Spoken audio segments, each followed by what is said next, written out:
Welcome back to the Crypto Gorilla YouTube channel. In today's video, I want to talk about what's going on in the market. I want to talk about major announcements by some upcoming projects. There aren't any new projects that popped up on my radar that I want to talk about. There are projects that I've seen. However, I do want to interview and grill the teams before presenting those projects to you. As usual, I'm not a financial advisor. None of this is financial advice. Always do your own research. And if you like this kind of content, give it a big thumbs up, hit that subscribe button. It helps my channel out tremendously. Over the weekend, we saw a ton of volume on NFTs. A bunch of collections did very well. I feel that due to traditional markets being closed on the weekends, we do get a ton more attention in crypto, in NFTs, since it's 24/7. So going into the weekend, we tend to pump, and then on Sundays, on Mondays, we end up having a little dump. Now, some of the collections we saw do well, and they all have the exact same pattern, are Azuki, Clonex, Moonbirds, and Pudgy Penguins. And if we take a look at some of them on Blur, you're gonna recognize this pattern on all four of these collections. You can see it goes up, has a straight line, and then it goes back down. And there was a ton of volume just between this 2-day period. Same thing if we go to Azuki, a ton of volume, it goes up, it's completely flat, and then it falls back down exactly where it was before all this volume came in. And it does seem like a lot of this volume is just the Blur bids. So a bunch of people are just farming the airdrop that's coming up. We saw a ton of wash trading happening on Blur. So you have to be careful with this kind of volume coming in, just not to buy the top and then get absolutely wrecked. It's a game of hot potato. You're the last one holding, and then you're trying to catch a falling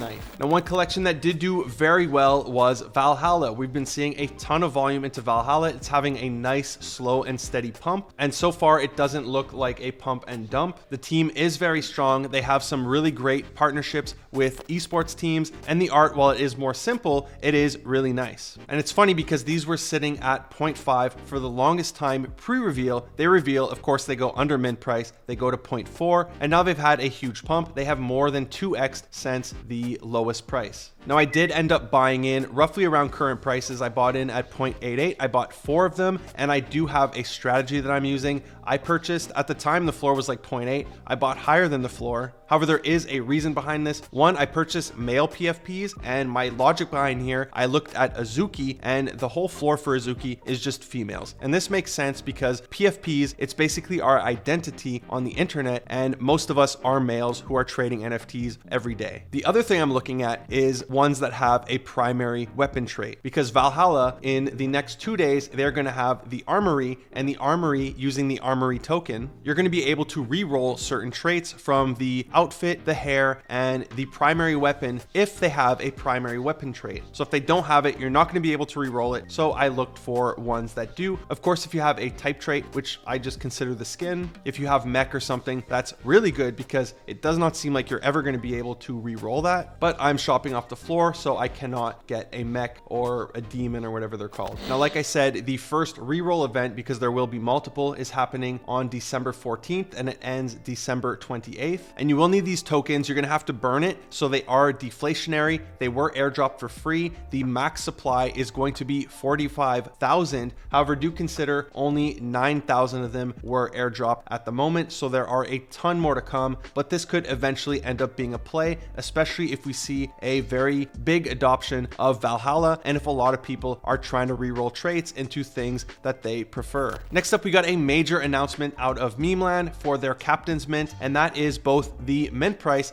and the mint date. So the mint price, as you can see, is going to be 1.069 Ethereum, which is way better than the 1.69 Ethereum that they were planning behind the scenes. They never revealed that information. The date is going to be January 4th, so not this year, but very soon. And it does seem like people are very excited, including myself. And this is directly reflected in the floor of the potatoes, which have finally broken my 2 Ethereum target price. When I first purchased my 4 potatoes, roughly, I think 3 or 4 months ago, my target price, as I said, was 2 Ethereum. So we hit it. Now, there are a ton of things to consider. There's a lot to unpack here. I'm going to try to split it up into different categories. First, let's talk about the whole allow list mechanism. Then I want to talk about the potatoes. And then finally, I want to talk about the whole Captainz reveal and all their plans for Captainz. So it would be really great if they did a TLDR version of their spaces, because the Twitter spaces is where they reveal most of this information. So if they just had a post space recap in their announcements, or even on Twitter, where they just just laid out, easy to read, all the information, I would really appreciate that. So first, let's talk about the allow list spots. So the entire collection is 10K. There are going to be 10K allow list spots because it's entirely whitelist. 5,000 of them have already been handed out or planned with collaborations and stuff, and there are 5,000 remaining. Now, each MVP gets 2 free airdrops, so there are 420 MVPs, so 840 NFTs are airdropped to the MVP holders. Next, I believe they're giving away roughly, I think it's 669 or 700 whitelist spots to those who have staked from the start. Maybe it won't be exactly from the start. I'm sure they'll give a couple of weeks leeway. However, I think this is roughly around Christmas time. They will be raffling off to potato holders some memeless spots. So that leaves us with roughly, I don't know, let's say 3,500 memeless spots that are going to be reserved for the potato holders. Now, there are 3 different phases. The first phase is their allow list, where if you hold 3 potatoes or more, you are guaranteed a mint for the Captainz. And I went on Etherscan and I got some of the data. If we look here, there's roughly 1,100 people who have 3 potatoes or more. So if we remove that from the 3,500, I think it's closer to 3,000 that are reserved. Let's just say 3,000 to be safe. If we remove that from the 3,000, there are 1,900 spots left for the next phase. The next phase is going to be first come, first serve for whoever holds at minimum 1 potato. Now, the final phase is their waitlist. And in order to get a waitlist code, you are going to need to know somebody who has a potato. So if you go on their website and you click your potato, and here I have my beautiful cloak potato. I really like the art for this collection. The cloaked ones especially are very well done. But you can see here I have 3 waitlist codes. I didn't reveal any of them on this potato because as you reveal them, it does reduce the value of your potato. I sold one of my today that had no codes. He was sitting on the floor, and the ones that are like 0.08 more expensive than my potato, those were all selling, but mine wasn't selling. It was really funny. So I'm starting to be more careful with my codes, but I am going to be revealing them. I even dropped a code somewhere in this video. If you were first to find it and you put it in, congratulations. Now, these codes, you can't use them on yourself. You're supposed to give them to a friend.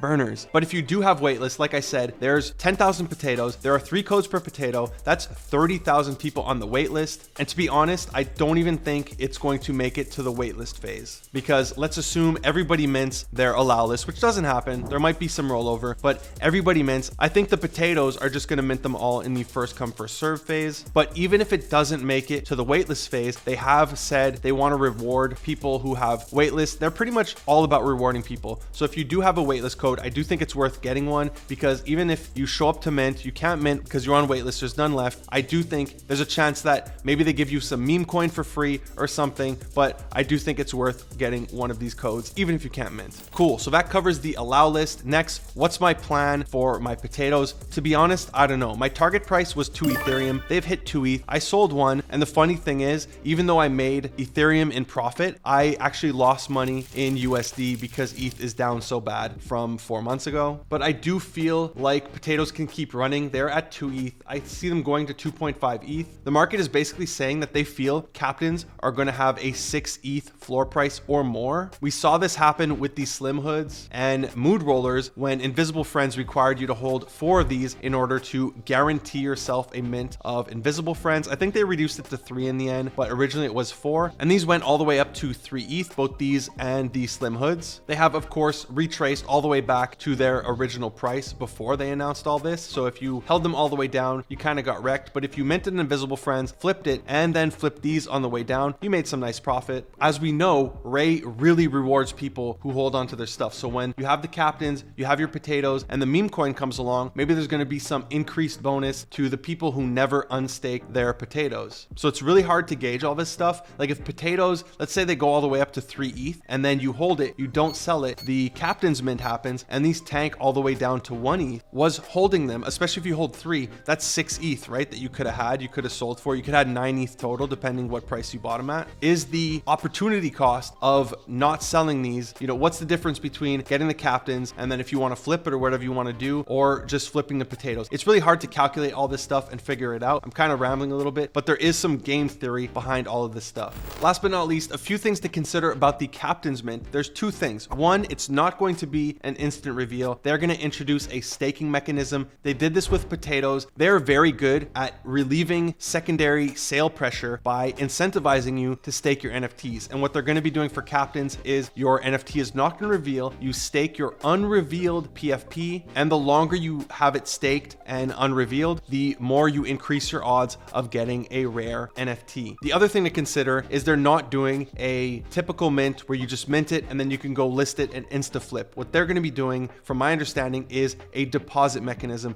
where you send them the 1.069 Ethereum and then you get your NFT after a certain amount of time. I assume once they have a full sellout. The next project I want to talk about that had a major announcement is going to be Ether, because as you could see on Twitter, Crypto Valley, one of the advisors for this project, went ahead and announced what their mint price is going to look like. They're going to have a 10K supply, 8K are public, so very similar to Azuki, and the mint price, just like Azuki, although it was a Dutch auction, but it went for 1 ETH, is going to be 1 Ethereum. Now they have a very low amount of whitelist spots, only 1,750, and the price of whitelist spots is going to have two different mechanics. If you want to mint it and then have it right away, if you want to insta flip, whatever. And I could tell you, viii, compared to all the other projects, when I spoke to him, he's not against flippers. He understands that, you know, people are here to make money. I liked that when I had a conversation with him about it. Everyone else is like, we don't want flippers, we don't want flippers. Okay, he doesn't care. So viii here, he's giving us two options, or the team is giving us two options: 50% of mint, and you can go insta flip it, whatever you want. Or if you trust the team with the project, if you want to say, hey,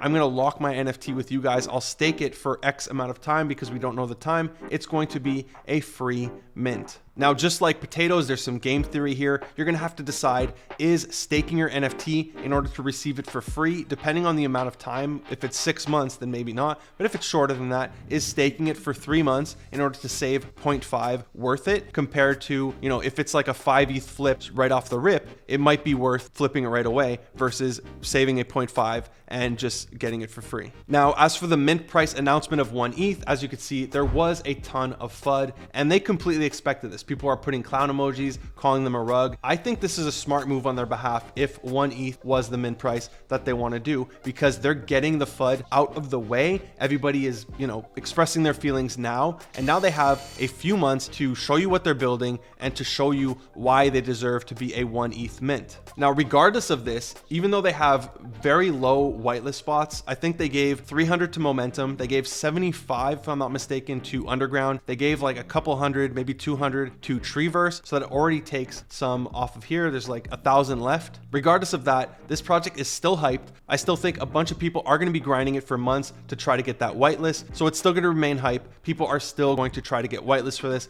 and they still expect it to be a profitable mint. Now, it's very hard for me to say, is this a good price? Because we have no idea what they're building. We don't know anything. So I'm just going to wait and see what they're going to be showing us over the next few months. And then when it comes time to mint, like I said, 8,000 NFTs are public. So you're going to have a chance at minting this. And if you're pissed, if you think this is a rug, if you're angry, just don't mint it. Last but not least, we finally got a mint price announcement for Nanopass Phase 2, and that is 0.195 for their whitelist mint. Of course, if you hold a Nanopass Genesis piece, you get a free claim, which isn't always the best, because people who claim it for free, they don't need to flip it for 0.2 ETH. They could flip it for any price because they just want to make money. So it does sometimes end up crushing your floor. But with this announcement, just like Ether, we're seeing a ton of people, you know, say negative things, put clown emojis, calling them rug pulls. People are quite vocal. Now, let's address the elephant in the room. Yes, PXN is down very bad, not only from the all-time high, but from the original mint price. And although I see them on my Twitter commenting, oh, PXN isn't the same team. Yes, it is. Okay, the market decides what the perception is,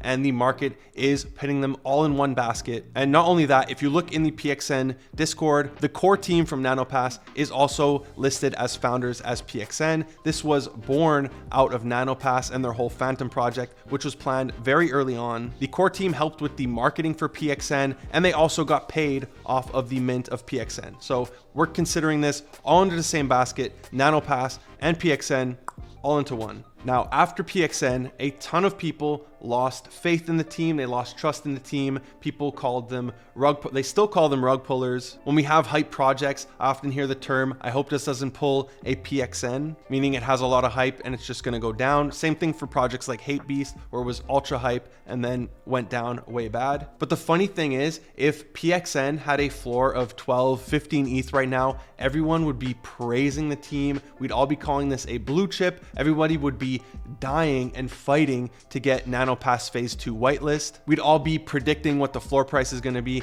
So it's just funny how the market works sometimes and how quick we are to just attack a team when their floor is down. So although we had to address the whole PXN thing, this segment is about Nanopass phase 2. So let's talk about that. Now, when they first announced the whole AI assistant thing, that caught me very off guard because it was never spoken about when I spoke to the team originally with all their plans that were going to build a game or a metaverse where they could, work with different companies and stuff. And then they announced that they're doing this. It caught me off guard, but whatever, they could build whatever they want. And I can tell you that a lot of people are interested in this kind of technology. The whole virtual YouTuber thing, the ability to be a different person and, still do YouTube videos as if I was doing a video and I was a gorilla instead of myself. That's really cool. And a lot of people are investing in this kind of tech, especially with AI. The whole AI craze that's happening right now, although they are building their own AI from my understanding, they're also building the whole front end to that. So if they're able to white label this product, that can also be a very profitable